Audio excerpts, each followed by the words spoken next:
Grants. How to apply. First, register for sam.gov and grants.gov.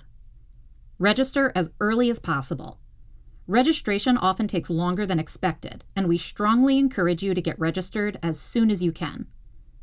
The System for Award Management, or SAM, is a government-wide registry for vendors doing business with the federal government. SAM centralizes information about grant recipients and provides a location for grant recipients to change organizational information.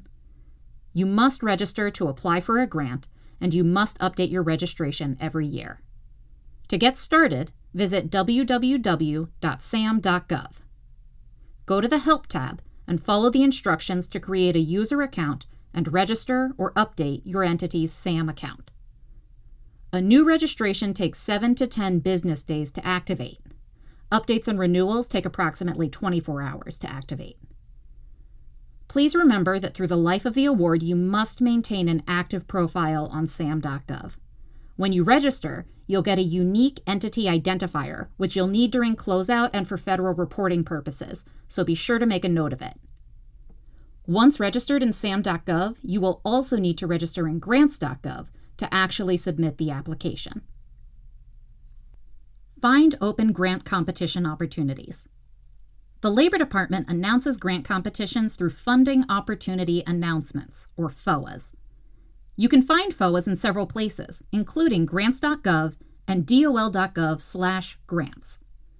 As you no doubt can imagine, preparing a grant application can be a time-consuming process, especially when you have to balance writing your application with the demands of your day-to-day operations. Because of the time necessary to prepare a grant application, it's a good idea to implement an ongoing year-round planning, research, and data gathering approach to better position you to apply for funding when FOAs are published. Past grant recipients often note that if they keep up to date around certain workforce development issues, target populations, and data in a consistent and ongoing way, it makes it easier for them to determine which grant competitions are appropriate for them to pursue and to then convene their partners to develop their applications. This advice might help you target funding opportunities that are the best fit for your organization and help you to develop your application while maintaining your regular operations and activities. If you're interested in being notified when new grant opportunities become available, you'll need to sign up for grants.gov notification services. This service is only available if you have a grants.gov account. Understand the FOA. The most important step in beginning your grant application process is reading the FOA thoroughly and ensuring that you understand its requirements. The FOA is the most important tool because it describes the project requirements and also offers the structure to be used for your application. If you don't follow the application structure outlined in the FOA, or if you don't meet all of the FOA requirements in your application could be deemed non-responsive, which means it won't be reviewed or considered for funding. Most FOAs contain a checklist outlining specific screening requirements. Use the checklist. If you don't meet the screening requirements, your application won't move forward. For more detail on all aspects of a FOA, as well as comprehensive guidance on how to respond to a FOA, please view the Grant Application Community of Practice on Workforce GPS. Understand the FOA. Critical questions for initial review. Though all areas of the FOA are important, start with 3 basic questions on process, capacity, and eligibility to make sure the application is worth your time and effort.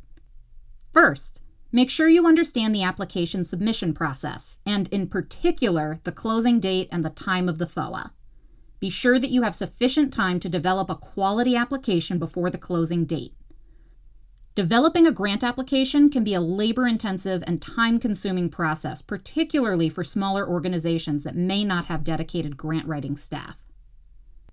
Second, review the areas of the FOA that discuss the project's purpose, award information, and outcomes. Make sure your organization is positioned to implement the types of projects described in the FOA. Particular areas to consider here include whether you are able to engage the targeted populations discussed in the FOA, and whether your organization has the experience and capacity to deliver the project activities required by the FOA. Third, the FOA will clearly state which types of organizations are eligible to receive grant funding. Be sure to confirm that you meet the criteria for eligible applicants. Plan for development. Perhaps the best piece of advice here is start early and create an outline. We won't review late applications, so engage your project partners at the outset and give yourself plenty of time to develop a quality application. As we mentioned earlier, you must register in the System for Award Management found at sam.gov before submitting an application. You will need an employer identification number to complete this registration.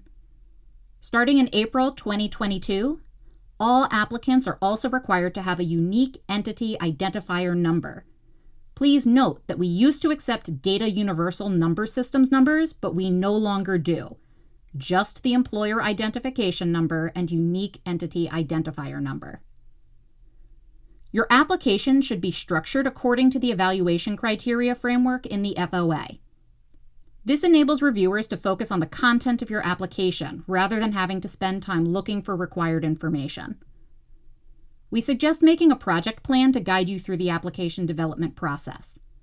This plan should detail tasks and roles for you and your partners, application development timelines and deadlines, and a checklist to make sure you've completed all the required application elements. Err on the side of planning for every task in detail. This will go a long way toward helping you create a thorough and responsive application package. We also strongly encourage you to submit your application at least 3 days before the FOA closing date. Develop your application. Understand the context. The FOA will provide you with background and context on the funding effort and will clearly state the types of projects to be funded. Be sure that your proposed project and project activities are aligned with the guidance given in the FOA. Often, FOAs call for you to leverage proven, existing models and to build upon them in order, for example, to reach new populations or expand implementation of a successful approach. If the FOA does call for the creation of new and innovative training models, you should be sure to use research and data to justify the effectiveness of any new approaches you propose. Don't be afraid to collaborate. We post information on existing programs and competitive grants awarded in the past on dol.gov/grants, and it may be helpful to connect with your peers and with relevant associations to learn more about related existing projects they may be pursuing or may be aware of. Summary. Key tips for applicants. Let's spend a few moments reviewing some key tips. On this slide, we offer you key advice on developing your application. These tips are based on the most common gaps or weaknesses we've seen in unsuccessful applications for our past grants. Keep these tips in mind as you develop your application to help you avoid common pitfalls. First, make sure that your organization is eligible to apply for grant funding. Start the process of outlining and developing your grant application early. Be aware that the registration process in grants.gov can take some time, so register early. All applications must be submitted through grants.gov. As you develop your application, be sure to meet all FOA requirements related to application content, structure, and format. Use data from authoritative sources to demonstrate your need for grant funding. Provide evidence of your organization's previous project management experience and capacity. Make sure that your proposed project activities and grant program participants are in line with FOA requirements. Clearly describe your partnerships and the roles and commitments of your partners in project activities. Make sure your outcomes are appropriately challenging but reasonable and attainable. Align your budget request to your proposed project activities and level of effort. Don't exceed page limits in any section of your application. Finally, submit your application through grants.gov at least 3 days before the FOA closing date. Understand the evaluation of grant applications. Before you begin to develop your application, you should understand how we evaluate grant applications. This may help you craft a quality application that meets all of the requirements. Each application is reviewed and scored by a merit review panel that may include federal staff, workforce development professionals, and other subject matter professionals. Reviewers score applications based on the evaluation criteria in the FOA. We also complete a risk assessment to evaluate the risks posed by applicants before they receive a federal award. For the risk review process, we review information available through various sources, including our own records and any OMB-designated repository of government-wide financial integrity information, such as Federal Awardee Performance and Integrity Information System. Finalize and submit your application. Be sure to submit your application on time and through acceptable submission methods described in the FOA. Applications that are submitted via any method not described in the FOA are not considered for funding. Unless specified otherwise in the FOA, all applications must be submitted through grants.gov.